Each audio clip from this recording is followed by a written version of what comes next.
2008 से 2025 तक 17 वर्षों में 15 बार यहाँ पर सरकार गिरी और बनी। आप समझ सकते हैं कि राजनीतिक अस्थिरता की स्थिति क्या रही होगी। कोई भी क्रांति तत्कालिक नहीं होती, इसके सामाजिक, आर्थिक, राजनीतिक कारण बहुत पुराने होते हैं। नेपाल भी इससे अछूता नहीं रहा। मित्रों, नेपाल में आप अगर बात करें पुष्प कमल दहल प्रचंड, जो कि यहाँ 2008 में सबसे पहले प्रधानमंत्री बने थे, उसके बाद केपी ओली की बात करें, केपी शर्मा ओली जो अभी वर्तमान में प्रधानमंत्री पद से इस्तीफा देकर गए हैं। इसके बाद अगर मैं बात करूं शेख बहादुर दउआ की, तो ये लगातार 3 लोग 2017 से प्रधानमंत्री में अदल बदल होते रहे हैं। जनता इनसे इतना रुष्ट हो चुकी है कि स्वयं से परेशान होकर यह क्रांति करना उनके लिए आवश्यक हो गया था। क्रांति अच्छी बात है, किंतु हिंसक प्रदर्शन किसी भी चीज का सॉल्यूशन या किसी भी चीज का पूर्ण रूप से नियंत्रण नहीं कर सकता। लेकिन मित्रों, ये वही नेपाल है जो 2015 में जब यहाँ पर केपी ओली की सरकार आई थी, तो इन्होंने भारत के विरोध में या हिंदुओं के विरोध में अपना संविधान लागू किया था और नेपाल जो कि एक हिंदू राष्ट्र हुआ करता था, उस धर्मनिरपेक्ष राष्ट्र बनाने का इन्होंने काम किया था।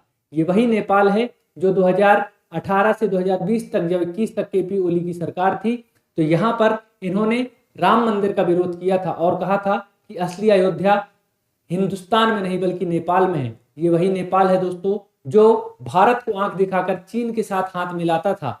ये वही नेपाल है दोस्तों जो कि हमारे उत्तराखंड के कई क्षेत्रों को अपना मान करके अपने मैप में नए सिरे से दिखाता है। तो ये नेपाल दोस्तों कोई हमारे लिए बहुत सहायक तंत्र नहीं रहा। ये मानता जरूर हूं मैं कि चीन के साथ जो भारत की बाउंड्री साझा होती है उसमें नेपाल बफर स्टेट का दर्जा हमारे पूर्व प्रधानमंत्री जवाहरलाल नेहरू जी ने दिया था, किंतु नेपाल भी छोटा राष्ट्र होने के बाद भी हमें आंख दिखाता है। आपको यह पता होना चाहिए कि नेपाल की आबादी जो कि 3 करोड़ के आसपास है, इसमें 81% के आसपास हिंदू आबादी है।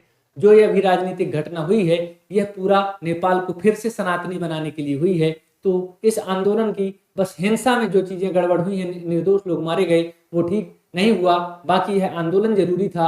वहां पर फिर से हिंदू राष्ट्र की स्थापना होगी, सनातन की जय होगी और भारत में जो हम चाहते हैं वो नेपाल में हो रहा है। और भारत में भी हालांकि कोई कमी नहीं, यहाँ पर सारी चीजें उपलब्ध हैं, लेकिन नेपाल में जो हो रहा है वो हमारे हित में हो रहा है। दोस्तों, नेपाल की सरकारें भारत को आंख दिखाना चालू कर रही थी, तो ये ना समझे आप कि नेपाल की हिंसा जरूर गलत हुई है, लेकिन नेपाल का परिवर्तन सही हुआ है। कल रात यानी कि 8 सितंबर को रात को 10 बजे से सेना के हाथ में शासन आ गया है और यहाँ पर अब नेपाल में जो नियंत्रण होगा वो सेना के हाथ में होगा।